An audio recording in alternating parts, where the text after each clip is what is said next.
Dobrý den, jmenuji se Kristýna Blažková a studuji na Střední průmyslové škole chemické v Brně. Ráda bych vám představila svoji střední odbornou činnost s názvem Porovnání metod Malditov a biochemických testů pro identifikaci bakterií. V rámci prezentace se budu věnovat několika bodů. Nejdříve vám řeknu, proč jsem si toto téma vybrala a jaké jsou cíle této práce. Následně se budu věnovat teoretické části, kde vám přiblížím jednotlivé metody a jejich fungování. Poté se budu věnovat své praktické části, z toho vyvedené výsledky a následně závěr. Dovolte mi, abych vám přiblížila, proč jsem si vybrala právě toto téma pro svou práci. Neustálý rozvoj oboru mikrobiologie je fenomén, který neustále fascinuje a je zároveň výzvou pro vědce po celém světě. V rámci tohoto rozvoje je klíčové porovnat a zhodnotit různé metody identifikace bakterií. Mé rozhodnutí se zaměřit na porovnání metod Malditov a biochemických testů v diagnostice mikrobiologie vyplývá z důležitosti této problematiky v kontextu rychlé a přesné diagnostiky bakteriálních infekcí.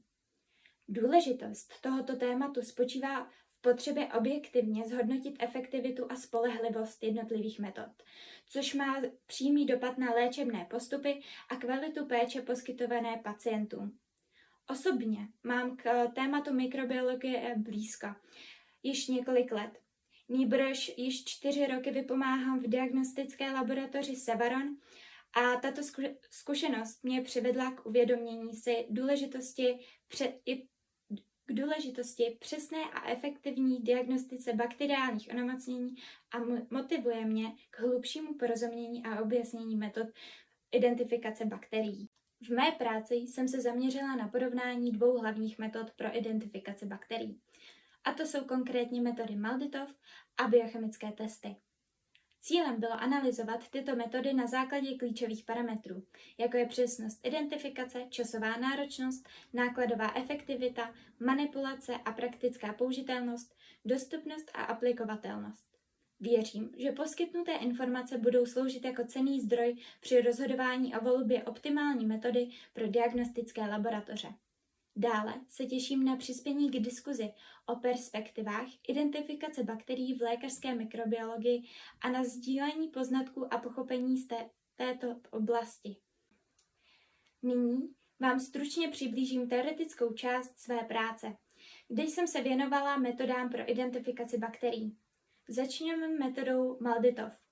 Tato metoda plným názvem Matrix Assisted Laser Desorption Ionization Time of Fly je moderní analytická metoda v oblasti mikrobiologie. Princip spočívá v ionizaci a hmotnostní spektrometrii mikrobiálních proteinů. To nám umožňuje rychle a přesně identifikovat mikroorganismy na základě jejich unikátního hmotnostního spektra. Na fotce můžete vidět přístroj Malditov. Dále se budeme zabývat API testy, což jsou biochemické analýzy vyvinuté společností Biomereux. Tyto testy se zaměřují na zjišťování specifických chemických vlastností mikroorganismů, což nám pomáhá přesně je identifikovat. Těchto testů je mnoho druhů a já jsem konkrétně použila 6 z nich. Na fotce můžete vidět API testy. A nakonec se podíváme na metodu mikrolatest, což je další biochemická analýza, tentokrát od společnosti Erba Mannheim. Tyto testy také slouží k zjišťování specifických chemických vlastností mikroorganismů, což nám umožňuje jejich identifikaci. Já jsem pro svůj výzkum využila tyto druhy. Neferm test, streptotest, enterotest, Staffy test a Encoccus test. Na obrázku můžete vidět mikrolatesty. Všechny tyto metody představují základní nástroje v diagnostice mikroorganismů a přispívají k efektivní identifikaci patogenů v laboratorních podmínkách. Nyní se budu věnovat své praktické části mé práce, kdy jsem se zaměřila na identifikaci 55 neznámých bakteriálních vzorků. Nejdříve jsem se věnovala příjmu vzorků, jejich kultivaci a přípravě pro identifikaci. Tento proces je klíčový pro zajištění spolehlivých výsledků identifikace. Poté jsem jednotlivé vzorky vyhodnocovala pomocí metody MALDI-TOF, mikrolatest a API-test. Pro každý vzorek jsem získala identifikační výsledky pomocí těchto metod a porovnala klíčové parametry, jako je přesnost identifikace, časová náročnost a nákladová efektivita. Díky této praktické části jsem získala důležité poznatky o výkonnosti jednotlivých metod při identifikaci bakteriálních vzorků. Tyto poznatky jsou klíčové pro budoucí použití těchto metod v diagnostických laboratořích a mohou přispět k optimalizaci procesů identifikaci mikroorganismů. Dovolte mi sdělit výsledky mé práce, které se zaměřily na porovnání klíčových parametrů identifikace bakterií.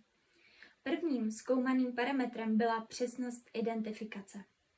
Během hodnocení jednotlivých vzorků jsem určila přesnost identifikace v procentech a porovnala ji mezi jednotlivými metodami.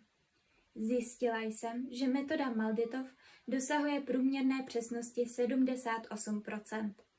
Zatímco API testy dosahují až 90% přesnosti. Tato analýza poskytuje solidní kvantitativní základ pro srovnání efektivity jednotlivých metod identifikace. Dále jsem se zaměřila na časovou náročnost.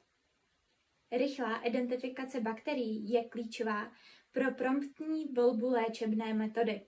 Zjistila jsem, že metoda MALDI-TOF nabízí rychlou identifikaci během několika minut, zatímco biochemické testy mohou trvat několik hodin až dní. Pokud jde o finanční náročnost, je nezbytné zohlednit nejen pořizovací cenu zařízení, ale i cenu identifikace jednotlivých vzorků.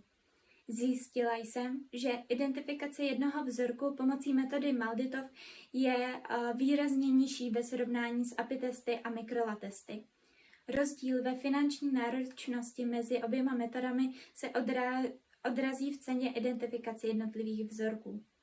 Avšak musíme brát v ohled pořizovací cenu MALDI-TOF, který se pohybuje v rozmezí několika milionů korun, což ne každá laboratoř si může dovolit. Praktická použitelnost je důležitým hlediskem při výběru metody identifikace bakterií. Metoda MALDI-TOF nabízí relativně jednoduchý proces identifikace, který lze provádět rychle a efektivně.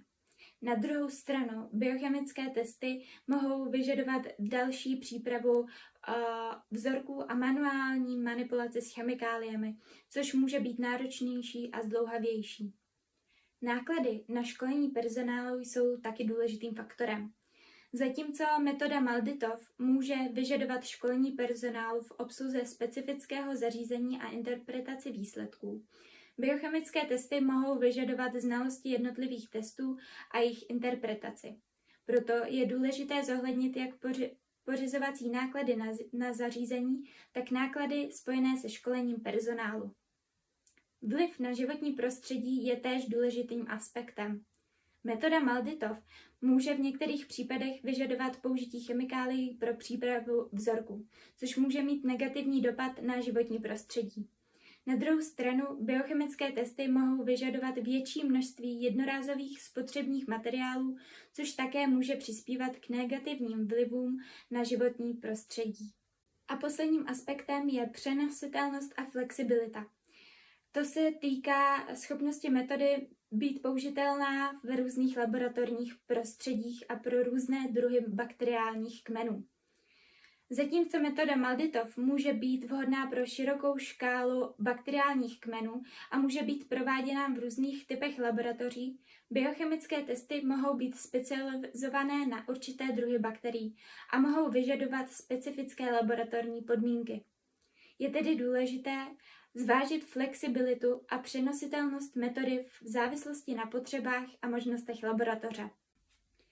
V závěru své práce mohu shrnout, že jsem úspěšně splnila stanovené cíle, které zahrnovaly zhodnocení přesnosti identifikace, analýzu časové náročnosti, stanovení nákladové efektivity, srovnání praktické použitelnosti a hodnocení širší dostupnosti a aplikovatelnosti metod identifikace bakterií. Na základě získaných výsledků mohu konstatovat, že volba metody identifikace bakterií závisí na konkrétních potřebách a možnostech laboratoře. Zatímco metoda MALDI-TOF nabízí rychlou a přesnou identifikaci s relevantně nízkými náklady na jednotlivé vzorky, biochemické testy mohou být vhodnější pro laboratoře s menším rozpočtem nebo pro identifikaci specifických bakteriálních kmenů. Je důležité zvážit všechny faktory, včetně přesnosti, časové náročnosti, finanční efektivity a praktické použitelnosti při rozhodování o optimální metodě identifikace bakterií pro danou laboratoř. A tímto se s vámi loučím. Já moc děkuji za pozornost a nashledanou.